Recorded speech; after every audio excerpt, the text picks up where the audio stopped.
Жители Хангаласского улуса впервые приняли участие в республиканском диктанте Олонхо. Нынешняя акция посвящена столетию ЯССР и Году народного искусства и нематериального культурного наследия в Российской Федерации. Текст диктанта на якутском и русском языках был подобран научно-исследовательским институтом Олонхо Северо-Восточного федерального университета из эпоса «Нюргун-Баатур Стремительный». Участникам диктанта предстояло написать около 300 слов из эпоса, а именно из зачина описания страны, в которой живет главный герой повествования – могучий воин Нюргун-Баатур.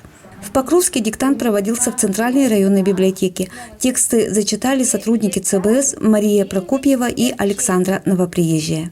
Нынешний диктант Олонхо будет посложнее, так как текст подается в стихотворной форме, он полон метафорами, эпитетами и забытыми оборотами речи.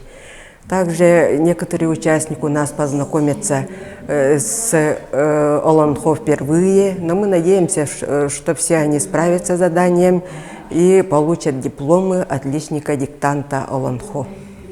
В акции «Диктант Олонхо» смогли принять участие все желающие, независимо от возраста, образования или рода занятий. Участники диктанта не только проверили свои навыки в написании текста под диктовку, но и погрузились в образный язык Олонхо. В процессе как вам? Понравилось? В процессе, да, и диктор приятно разговаривал, и слушать приятно, да. А текст как вам показался? О, стихотворение крайне не наше, так сказать. До этого не писали диктанты по стихам. Это же стих. Да. А как-то вы в смысл вникли, пока писали? О чем был этот текст?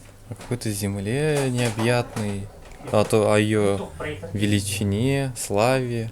Вот вы писали диктант, что было наиболее сложным для вас? Мне, скажем так, в последней части было имя матери. Вот. Мне было сложно писать ее. Почему? То есть вы не знали это название? Нет, не знал. А текст вообще вам понравился? Вы впервые слушали его? Так, текст, да, впервые слушал. И писать было довольно необычно, потому что я до этого стихи никак не писал. Вот, там не задавали, вот, было довольно необычно, скажем так. В период декады Олонхо с 21 по 26 ноября диктант по шедевру ЮНЕСКО написали более 150 хангаласцев.